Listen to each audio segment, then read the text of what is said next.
So I read somewhere that the first feature you thought you would make would be from the screenplay you'd written about a 12-year-old actress starring in a television series. Is that true? Yeah, it was the first feature script I wrote was about a child actor. And I worked on it for a really long time and tried to get it financed for a really long time. And I was turned down many, many times, and each time more humiliating than the last. And then I think sort of the fourth rejection, it was a really, really horrible process, actually, the whole thing.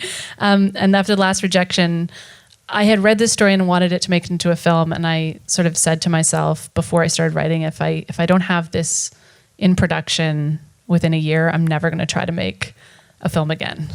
And I realized it was that kind of energy that actually takes to get a film financed, is that kind of do or die attitude. But yeah, so that film never got made. And is it in a drawer somewhere? It is, yeah. Every now and then I look at it and wonder if I'll make it someday. But it was really, as autobiographical as it sounds? A lot of it was, yeah. I think a lot of it was, and a lot of it wasn't. But it was about that environment of, I've been wanting, and I still want to at some point make something, maybe a documentary or maybe a film about kids, in film and in television sets, because it's something we're not really examining that closely. Well, I want to ask you about that a little later, but what attracted you to this Alice Munro story in particular? I had just finished working in Iceland on a movie with Julie Christie. We were acting together. And on my way home, I picked up the New Yorker, and on the plane home, I read this story. And I just couldn't get Julie's face out of my mind playing this part. And I just fell in love with the story. And I'd also just gone through a long process with my grandmother, looking at retirement homes, going on endless tours of retirement homes and getting to know that environment. And I wanted to see her in this part so badly. And I did feel that there was this space between the story itself and my experience of it as a reader that I wanted to share and make tangible. So what do you mean in terms of space? I think, that we all bring ourselves and our lives to what we're reading. Although you just told me you don't. Everyone except Eleanor brings their own. No, what I said was I don't look for myself in books that I read. Yeah. Like some people want to see themselves reflected in fiction, and that's not what I'm looking for. But I do. Yes. But that's why people were so amazed when this came out, because they kept saying, I've just been looking at the old interviews and stuff, and it's like they kept saying, you're 28 and you're interested in these 70-year-olds. Like, what is that about? I mean, I think I was also really interested in the idea of memory, and I was seeing memory in various stages with various members of my family who are getting older, and there was something about the relationship between Grant and Fiona that I thought was so nuanced and sort of troubled and beautiful and romantic at the same time, and that, in her writing, she was able to kind of encapsulate all that. And I guess when I talk about the space between me and the writing, I had such a personal response to the story, and I kept reading it over and over and over again, trying to understand it. And I kind of wanted to share my experience of reading the story with people. Do you know what I mean? Because I think when you're making a book or a short story into a film, you're not really sharing the story. I mean, the story exists already, and it's its own thing. And no matter how accurate you try to be, people are not going to see what they saw in their head when they see film. So really what you're sharing is your experience and what you've brought, I think, to the story with them. And trying to be as authentic and true to it as possible, but also being true to what it evoked in you. Because, the story is told from Grant's perspective, which would create big problems for a screenwriter. You had to put some of his reflections into Fiona's mouth. For instance, in a very simple way, the Czechs' wartime story about the Germans who put the word Hund on their dogs, and in the story, it's Grant thinks about that. He remembers it, and he decides, I think I won't tell Fiona, but in your film, she actually tells him that story.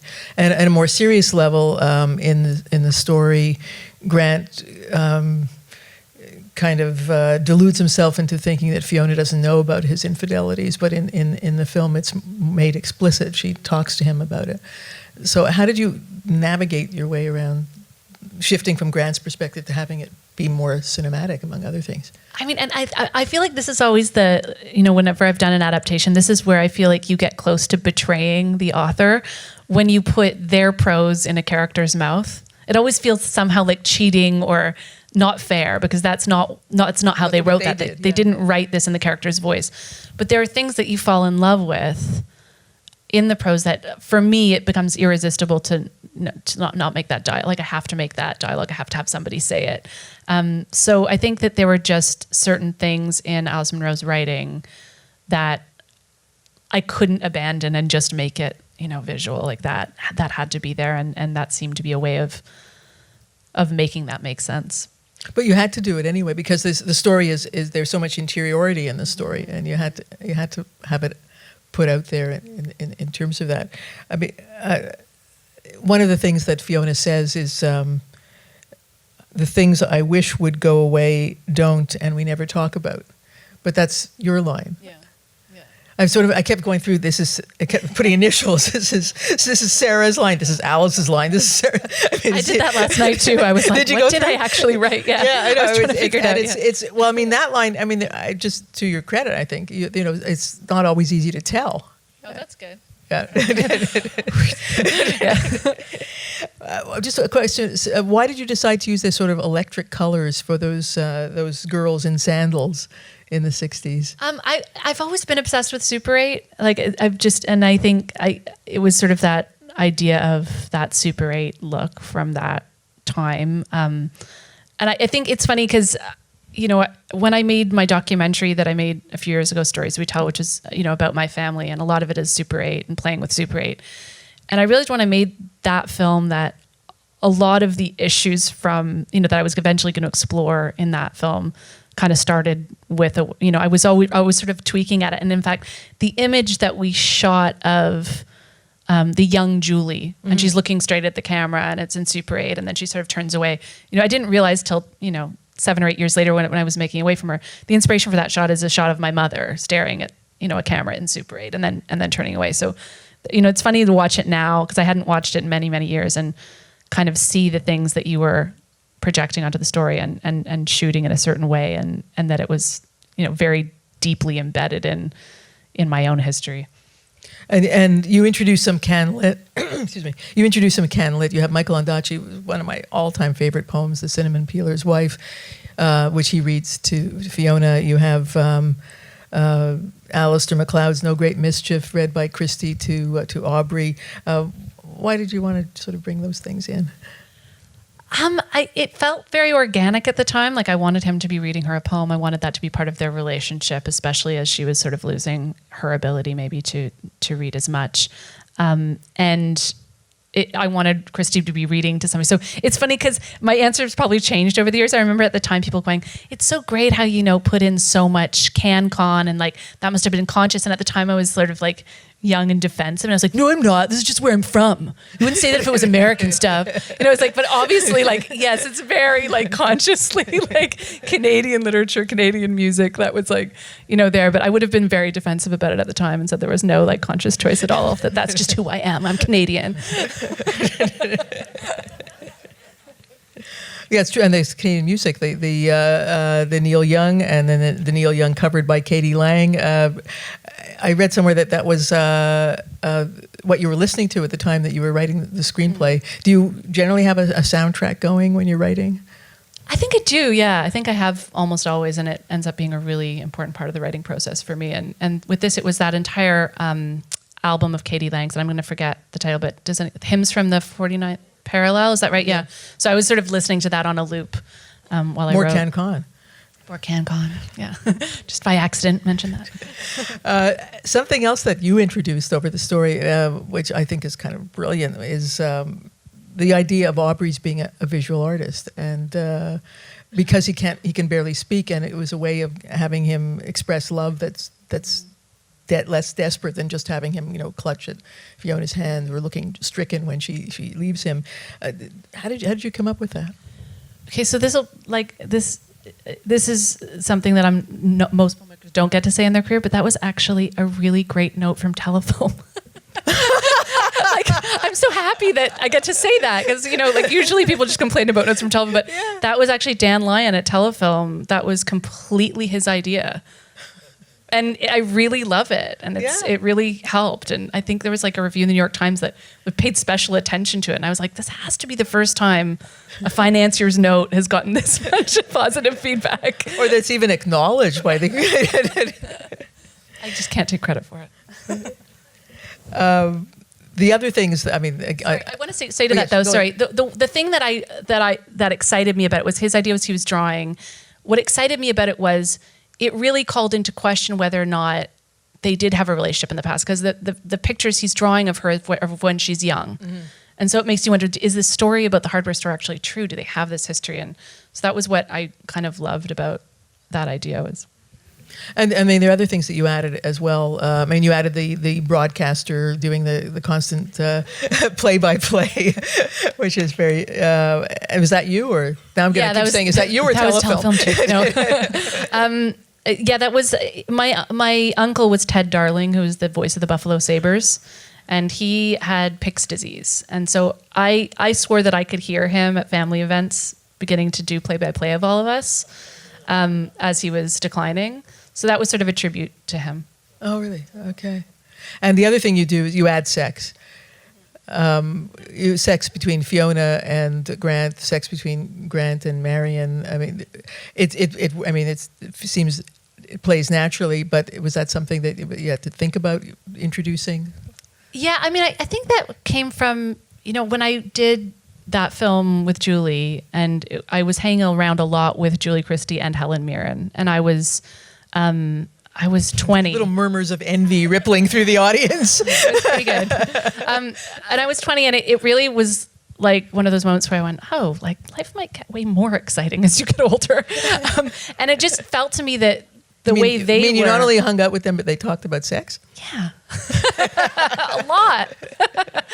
But it made me feel like the depictions that I had seen my whole life of what it meant to get older or to be in your 70s were very, very different from what the reality I was confronting with them.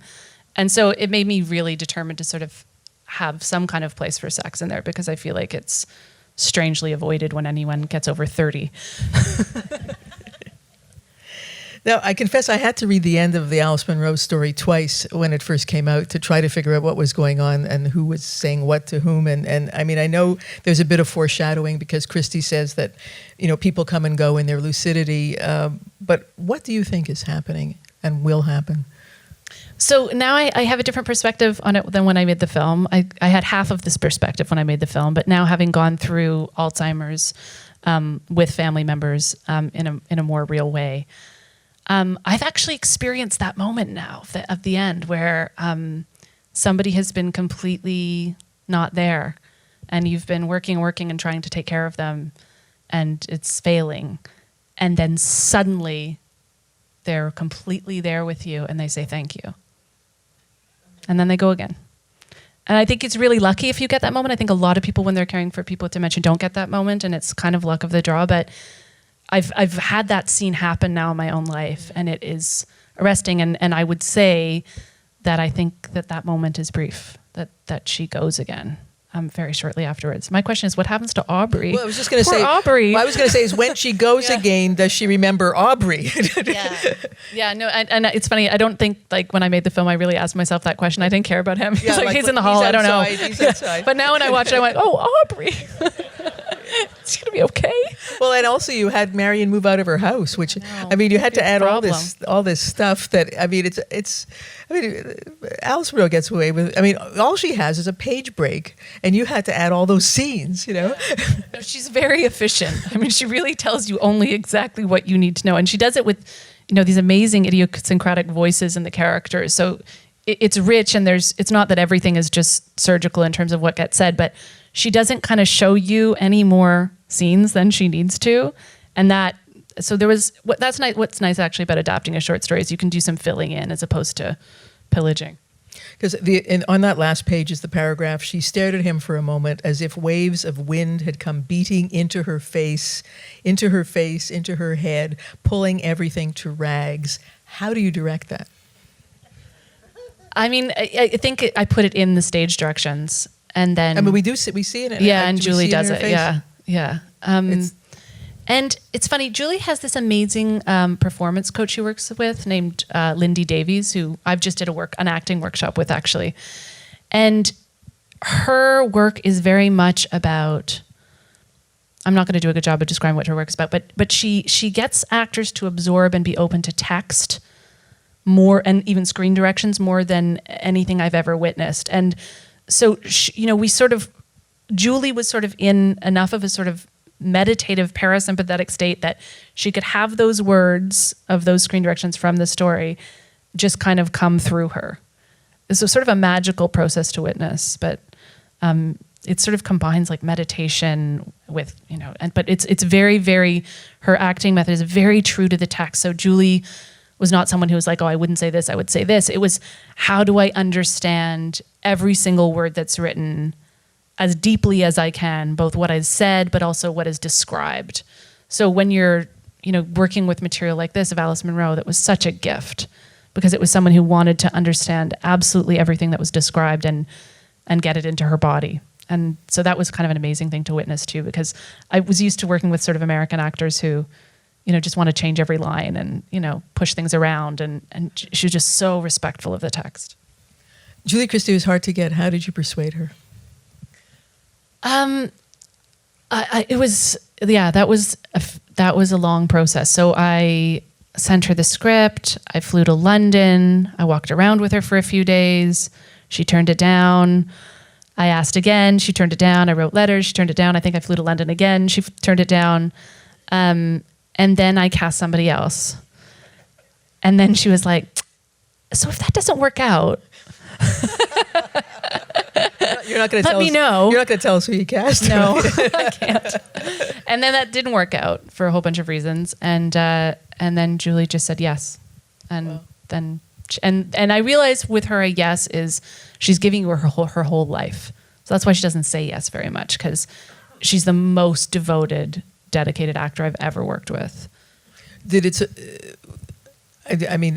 Having seen the film, it wouldn't surprise any of us, but did it surprise any of you when she won the Golden Globe and was nominated for an Oscar? I think you're always shocked if you make a film and it actually has a life. Like my ambition for this film was a week at the Carlton, because that's what every other Canadian film I'd ever been in had done. I was like really excited for the week.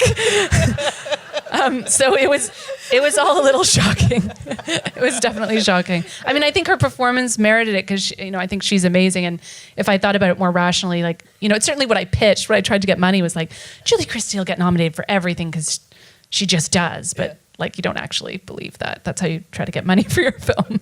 So. Yeah. And of course, and then you went with your first screenplay to the Oscars as well. Yeah. So, when did you first start writing? When did I first start writing? Anything. In grade 2, I had a really great teacher named Mrs. Paniker. And she let me write all day. And I didn't have to do anything else. I didn't have to do math. I didn't have to do anything. As long as I read my stories at the end of the week to the class, I was good. And then I remember we had our reading buddies from grade 5. I realize this sounds like a very pedestrian story, but I'm going to tell you. It's not sophisticated. But I remember in front of our grade 6 reading buddies, she pretended she didn't know I could hear, and she said, "That one's going to be a writer." And it really stuck with me. Like, I would never have had that confidence. But, just having one person at that age see you that way. And at that time I was a child actor, and, to have someone see you as something else, that stuck with me. And so I think I've always written, and I've always been writing poetry and stories. And then I had never, ever considered writing for film. And then when I was, I think 19 or 20, I was supposed to be in that Cameron Crowe movie, Almost Famous. And in rehearsals, I dropped out, and I just It's so realized funny about these titles that are so apt. famous. Because you were already famous. You were on the cover of Vanity Fair, and you were already like Elle magazine named you like top 20 people to watch or whatever it is, and you were almost famous, and you decided not to be famous by turning that role down that Kate Hudson took. Yeah, and it was a really pivotal decision because I realized if I really don't want to do this, and this is such a career-making thing, you know, this must say something about my commitment to acting. Like, this must not be good. And I dropped out. Was it a visceral thing? Where did it come from? I mean, it's so funny. I have like a million explanations for it, and none of them really ring true. But I was sort of like acting like this like groupie of this rock band, and I was like, what am I doing? Like I kept thinking, why isn't she protesting the Vietnam War? That's going on now too. Like, I just didn't get it, you know? So at this point, I think I would have more appreciation for a character like that. But at that age, I'd just come out of like 4 years of doing nothing but political activism. And I just couldn't figure out why I was there, what I was doing. And I didn't feel like I could be like the it girl who walked into a room and wowed it. Like, there was one direction in rehearsal where he was like, this is the moment where you come into the room and everybody in the room falls in love with you. And I was like, oh no. I know it just sounds so awful. Like, it just made me so humiliated and embarrassed. And I thought, this isn't going to work. So I went home and I got really depressed because it was all of a sudden this big gap of time. And I had an idea for a short film out of nowhere. And I just decided to make it. I made it at my brother's house. And again, I had never thought of making a film. It was just a one-off. And in the process of doing it, and it was incredibly difficult. It was nightmarishly stressful. It wasn't very good. And I loved it more than anything I'd ever done in my life. It was so fun. So I think at that moment I thought, okay, this is what I want to do. And then I started writing for film. Just to go back to the child acting, I mean, you started, I think your first role in the movies was when you were 6 years old. Now, your mother was a casting director as well as an actress, so I'm guessing that's how that came about. But do you remember how it felt to act so young, to be in the movies?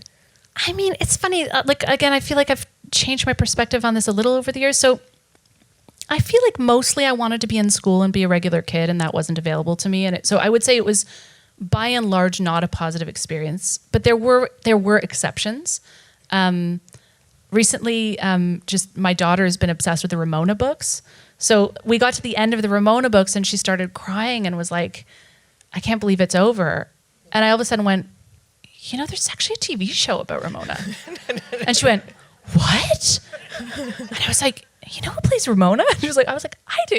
And I got to watch Ramona, and it was like really fun because it's like my daughter thought I was extremely cool for a minute. And when I watched it, I realized I actually had a good time on that show, and I blocked that out because I've painted the whole narrative as just, it was this totally negative, awful experience of being shackled to a film set when I wanted to be a kid. And there were exceptions to that, but they were few and far between. And I would say generally it wasn't a nurturing place for a child to be. You kept on acting for film and television, continuing into, I guess, more adult roles like Adam Goyan's Exotica. What were your ambitions for yourself at that time? You know, I feel like the one thing I can say about myself that's consistent is I'm an incredibly unambitious person. So I'm ambitious for the thing I'm doing at the moment. But in terms of having an overarching goal or an idea of the way, a shape of a life, how I want it to look, I don't have that. And I think that's been really helpful in a way. Like I don't make instrumental decisions by and large. But you know, at that time, I remember reading that part in Exotica and going, like, I was on Avonlea at the time still. And I thought, this is someone speaking with intelligence, and it's respectful to this character, the writing, and I can be who I am. I can kind of be in this myself and bring myself, and I don't have to play a kid who's running around innocently in a frilly dress, you know, pretending to be in a time that never existed in Canada. Sorry, had to get that in.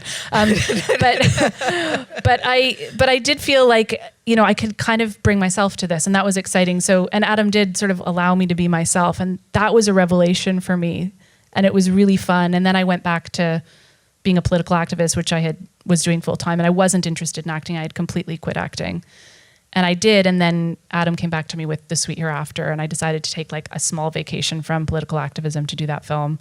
And then that ended up leading to more of an acting career.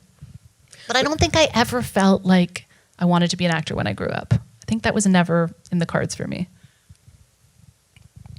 Which is interesting because you were already an actor before you grew up. So that's probably the problem. And a lot happened. I mean, this is when you were 15 and you dropped out of school. You had surgery to correct the scoliosis. I mean, you wouldn't believe the number of writers and artists who've had serious illnesses as children who were or bedridden, or I mean, from Saul Bellow to Agnieszka Holland, who has had extended periods of time of immobility, which I understand you didn't have, but you must have had some of that. Yeah, I definitely had a period of that. Yeah, for sure. Yeah. Do you remember anything happening? I remember that I got to know movies really well in that time, and I hadn't before. I'd never really watched a lot of movies, and I remember that I was living with my boyfriend at the time, who was 18, and I was 15, and I remember that we had both dropped out of high school, and I remember that he knew a lot about movies, and he started playing me movies, his favorite films, and then while he was playing his favorite films, he would cook some of the dishes that were in the film so I could have this like 3D sensory smell experience, like smell-o-vision. And I remember like Goodfellas, he was making spaghetti sauce. And I remember, and it was cool because he actually through that time learned how to cook, and he eventually became a chef and is now a food columnist, Corey Mintz. And then I sort of got a film education in that time, which was kind of great. So yeah, so that was, it's funny when you said that though, what I immediately went to of Saul Bell and all these people is, what if during that convalescence and childhood they'd had iPhones? Would anything have come of it? Nobody would have ever made anything. No, I know. Ever. It's just like, it would take away the entire That's experience. a frightening thought. As an actor, you've worked with so many directors, in addition to the ones I mentioned earlier, David Cronenberg and Wim Wenders, Michael Winterbottom, Isabelle Coixet. I mean, what have you learned from other directors as an actor? I mean, I think you learn that there's no one way to direct. So it's kind of liberating. You see that people make films in 1,000 different ways that would seem wrong if you were to compare it to anything else. I did, before I made this film, I kind of asked every director I had worked with what their one main piece of advice would be. And that was really interesting and really helpful. And I don't remember Do you remember them all. any of them? Some of them. I remember Isabelle Coixet said, there have to be a few things you decide not to care at all about. And then you have to care so deeply about the rest of it that you'll fight for it to the death. But you can't care about everything in the same way, which is, I think, when you hear stories about Stanley Kubrick and he's actually a madman, it's because he cared about everything equally. And I think that can drive you crazy. Catherine Bigelow's advice when I was first I was making shorts and she was like, you should make a feature. And she was really pushing me. She was like, you have to do it. You have to do it. And I remember her just saying, as a female filmmaker, you have to be a dog with a bone and everyone's going to try to take it away from you, and just hold on to the bone. But like, you have to be fierce about it. And that actually, I think, is true. Maybe a little bit less so now, but certainly it's still a factor. And she also said, and this is like really sad, she said, as a female filmmaker, you can't go over budget. She said, I'm an action film director. What other action film director doesn't go over budget? I've never gone over budget because I can't, because I'll be a flake. So there was a lot of like interesting advice from women about being a filmmaker. And again, I think that was an advantage because I had worked with female filmmakers. And I think one of the issues, especially for people who were starting when I did, is there weren't a lot of role models. You didn't have a lot of exposure to female filmmakers. So, the more you have someone to look up to or model yourself after, the better. And that was a huge advantage. But you seem to be a kind of self-taught everything. I mean, you were a self-taught actor, a self-taught writer, a self-taught director. I mean, I know you went to the Center of Canadian Film Centre's Directors Lab for a year or something, but how do you figure out what to do? I know you asked advice like in that generic way, but I mean, do you ask specific advice, or do you go hole up in a room and just meditate? Or I definitely ask a lot of questions, and I think having a lot of self-doubt is actually really helpful because you don't really feel like you know what you're doing, so you're constantly seeking out the advice of others. And I met this screenwriter when I was an actor, Callie Khoury, who wrote Thelma and Louise. Mm-hmm. And I remember her saying to this like group of young filmmakers, the only difference between you and the people you admire are, they have all the same self-doubt you are, but they're doing it anyway. And it was really liberating because it makes you realize you don't have to get rid of the self-doubt. The self-doubt might be a good thing. You don't have to get rid of the sense that you're a fraud and you don't know what you're doing. Just do it anyway.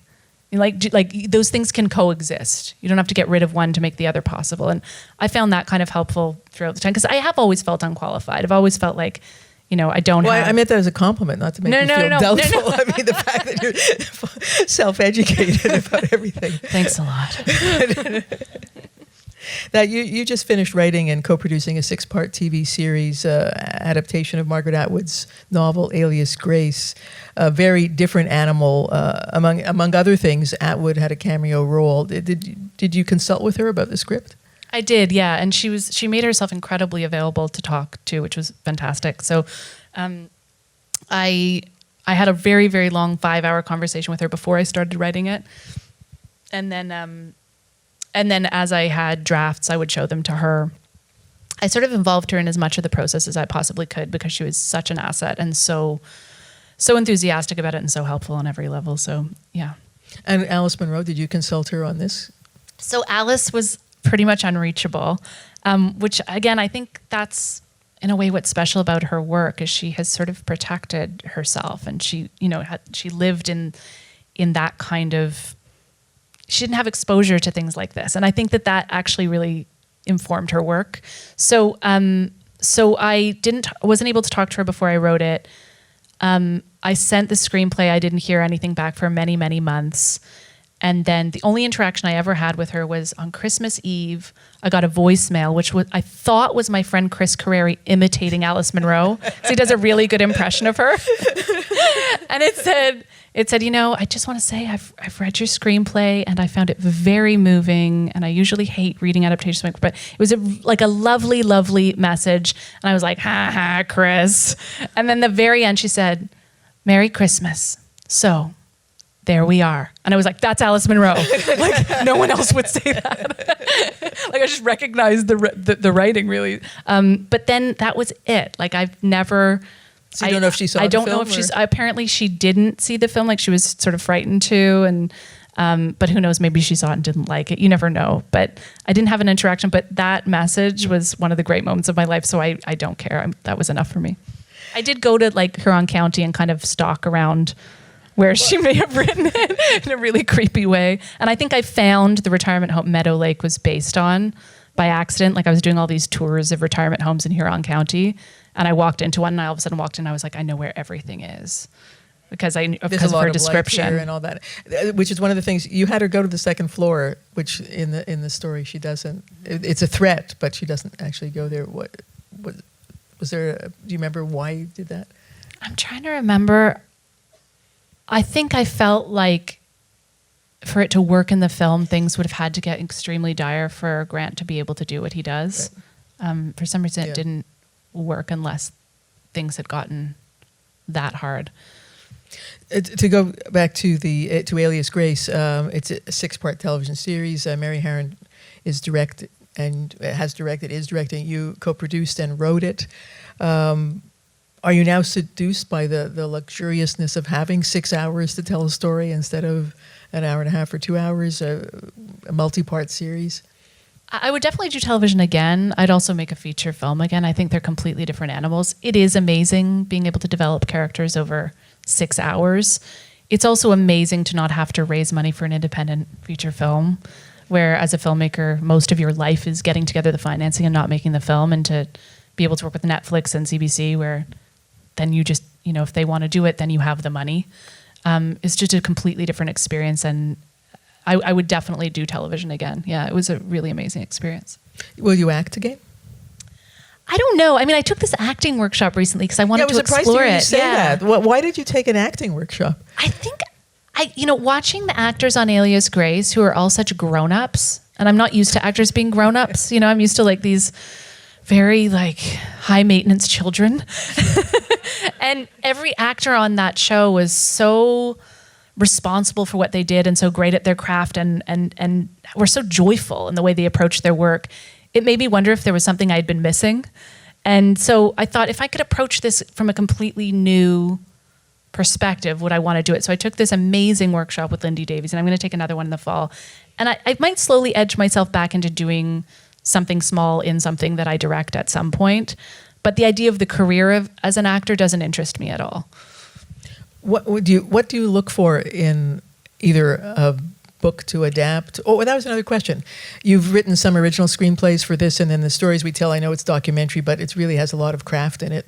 And you've adapted Carol Shields, Alice Munro, Margaret Atwood. What do you prefer? I mean, I love adapting. I love it because I love reading, and you get to live inside a book you love for years and read it over and over and over again, and then see it come alive around you. So to walk through the set, of Alias Grace it's one of the most joyful things I've ever done. I mean, I read that book when I was 17 and thought about it for 20 years, and then I got to walk around inside it. It's an amazing experience for a reader. And I just love being able to take, these beautiful lines that you love and find a shape for them. And it's just an incredibly satisfying experience when you love a piece of literature to just live inside it and to be adapting it. So I probably get more joy out of the process of adapting than anything else, to be honest. And I think that's because what I like most is reading books, not watching movies. So. And had you been pushing this project for a long time? The Alias Grace? Yeah, so I tried to get the rights to it when I was 17, and I got the rights to it when I was 30, and it just got made and I'm 38. So it's been 21 years. And I, started the process when I was Grace at the beginning of the book, and I'm ending it at the age she is at the end of the book. This has been extremely long time of thinking about something. Do you know why it took so long to get the rights? Well, at first, I'd been nominated for Booker Prize, and I was a 17-year-old actress who'd never done anything ever. And I didn't even know what I wanted to do with it. It hadn't occurred to me I was just getting the rights. It was a totally weird thing to do. And so Margaret Atwood's agent wasn't that impressed by that proposal, oddly enough. And then I followed it around, and it actually went to several different companies. And at one point I actually got hired to write and direct it.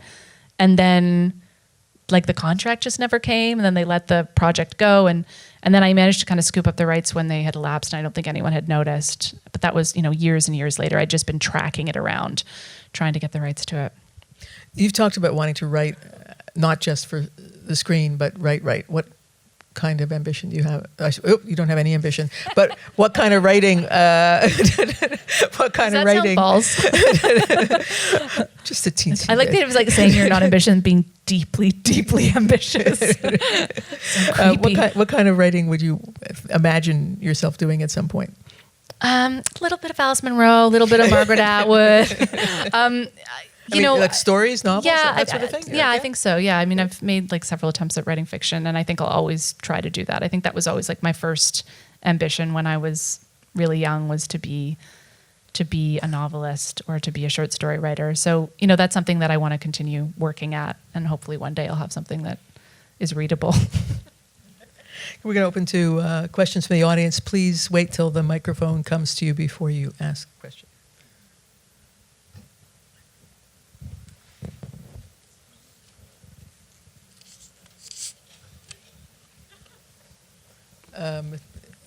If you don't have a question, I have more. Oh, no, there's some questions over here. I don't know where the microphones are. Questions near the front. Question in the middle. Okay. Oh, hi. Sarah, I know you said you were your memory was failing you a bit, but I worked on a movie with you 20 years ago. It was called White Lies. Oh, okay, Do you remember?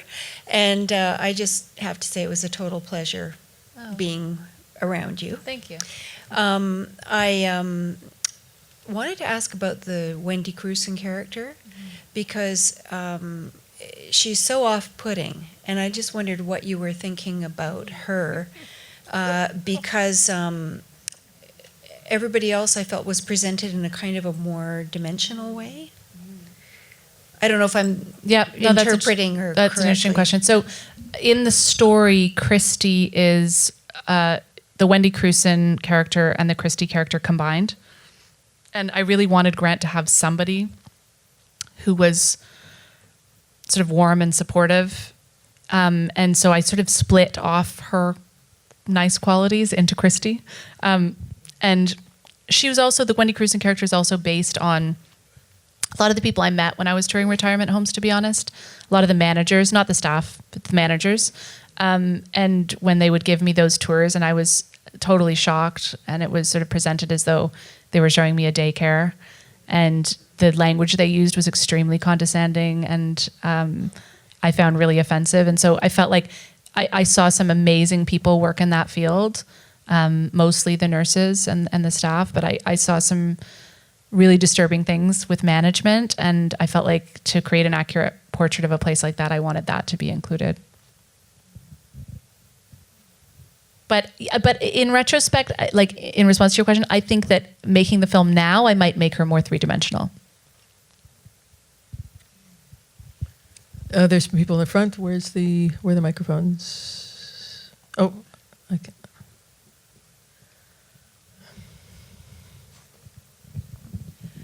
It's a wonderful adaptation. It's really luminous. And one of the things that I find really stimulating is the fact that you're both extremely faithful to even just very small details. So that in Marion's kitchen, you have that awful coffee mug holder that looks like an amputated tree. And just because I know the story very well, because I've read it so many times, just watching the film, which I have watched also many times, I found myself finding things and just loving that fidelity, but also really enjoying the extra dimension that you gave politically, for example, when Fiona is watching the coverage of the Iraq War and says, how could they forget Vietnam, which was absolutely not in Alice Munro, but which seemed entirely in character for Fiona as you've presented her.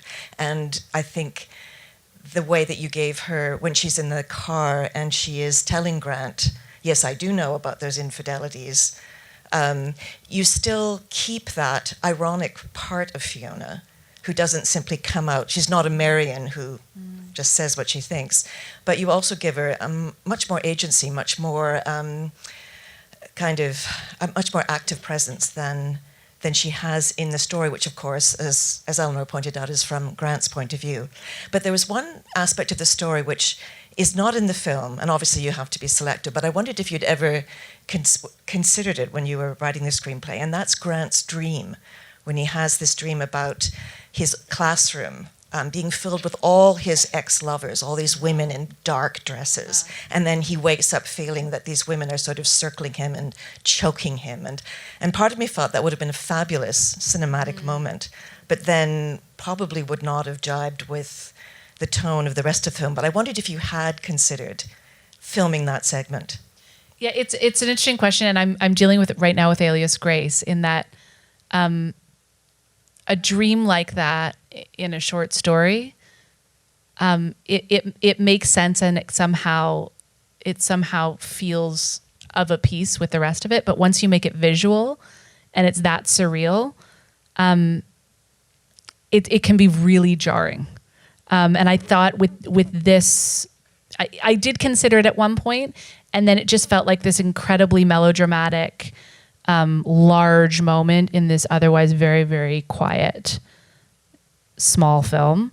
So, and it's funny because with Alias Grace right now, she has a lot of dreams, and we see her dreams in each episode. And what I realize is if you don't establish her having those dreams really early, they kind of shock you, and because visually it has such a bigger impact and a louder impact. There's a question down here. Hi, I'm over here.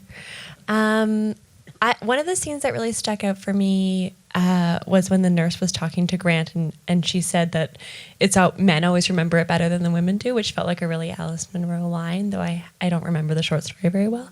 But I felt like that scene really complicated how I felt about Grant, and I'm curious what your intentions were with it. So I don't think that is in the short story. I think that was my line. Am I right about that? Mm-hmm. That's my line. Okay, good.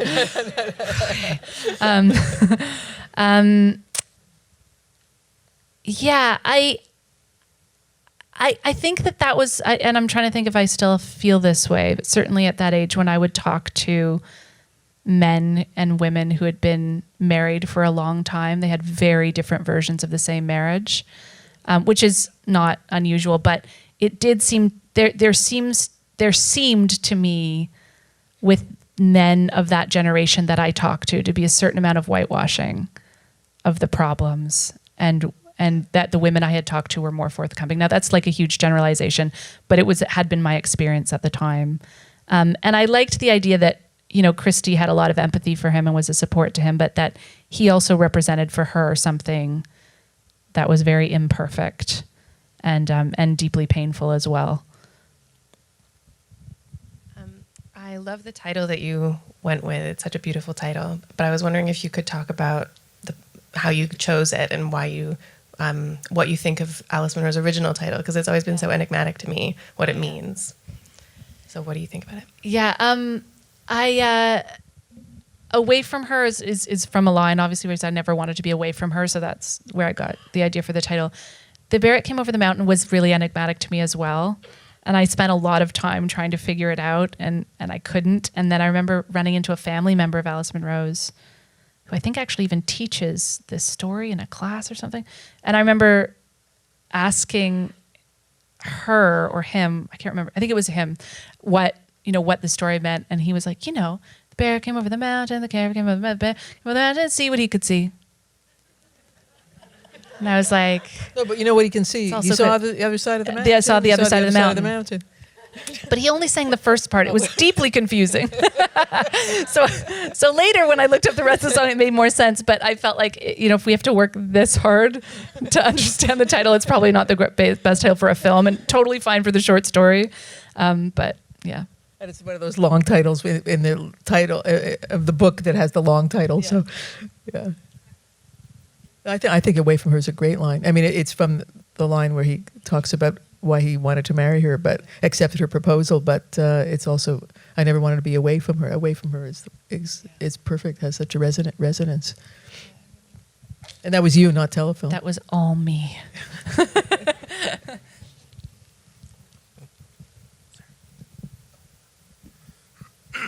Hi. Hello. Hi. Two things. Sorry, I'm getting over a cold. Excuse me. The first thing is, I wanted to say that when this film came out, I was going through something very similar in my family, and this film helped me to see what was going on in my family from a different perspective. And I guess I never thought I would get the chance to say thank you. So thank you. It really helped a lot. Thank you so much. And the other thing is, I was curious about documentaries. Obviously, I saw your documentary. I loved it, but it's clearly was a very personal story. And given your experience with activism, I was wondering if you had, considered a more externalized documentary rather than something, not that it's not personal, but something that wasn't such a personal story, maybe something that had affected other people. And is there a story that you wanted to tell? Yeah, I've certainly thought about it over the years, and I feel like a really big tension throughout the course of my life has been the distance between what I feel and what I do politically and what I do in terms of film. And, in subtle ways that distance is crossed, but it's never satisfied me, and I've always wanted to do something more overtly political. But every time I've tried, it's felt really pedantic and not helpful somehow. And there are very few people who make political films well. So I absolutely feel I will make something more political in the future. And I think I'm sort of coming out of this phase now of being too scared to do it. So Cameron Bailey, actually, from TIFF, made a speech at the Toronto Film Critics Awards where he basically challenged every filmmaker in the audience who, was able to raise money to make a film that had social importance, that these were not times to shy away from that. And I really heard that, actually. It really made me reassess what I was working on. I do think in these times, it's not a great time to be polite and subtle. So it doesn't mean to say you can't make films that aren't political right now, but I feel like if you have it in you, it's sort of a good moment to do it. So certainly the things that I'm thinking about and developing now are more political. They're not documentaries, but they're more political. Last question. Oh, it's me. Lucky me. Hi, I'm right here. I had a question about the images in the movie. specifically that stood out for me, the tracks in the snow, how it started and opened with it, and there was 2 sets of tracks because they were together, and then as she sort of descended, it became 1 track. And I wanted to know, with a lot of the images with the snow and stuff, how much of that was you as a writer finding those, and how much of that was you as a director, and where that process kind of lay?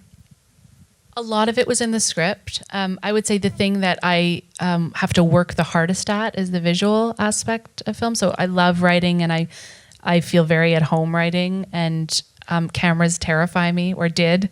I feel a lot more comfortable now. It's funny, when I rewatched the film a couple of days ago, I was really struck by how much I could see my terror of the camera. You know, I was like, the actors have to stay there, and I'll just put the camera here, and then it's like I didn't want the actors to move. And I think that's relaxed a lot. I would probably treat it different visually now. But the images that are in the film, a lot of those were scripted. And I did very little finding things on the day. I was really into preparing, and I have a DOP who loves preparing too. So I think that my work over the years is like becoming more spontaneous, still very like heavy on preparation and scripting as many images as I possibly can, but then also feeling a little bit more confidence to discover things in the moment. Thank you so much. It was worth Thank waiting you. 7 years, Thanks. but Thank you for having me. thank you very much.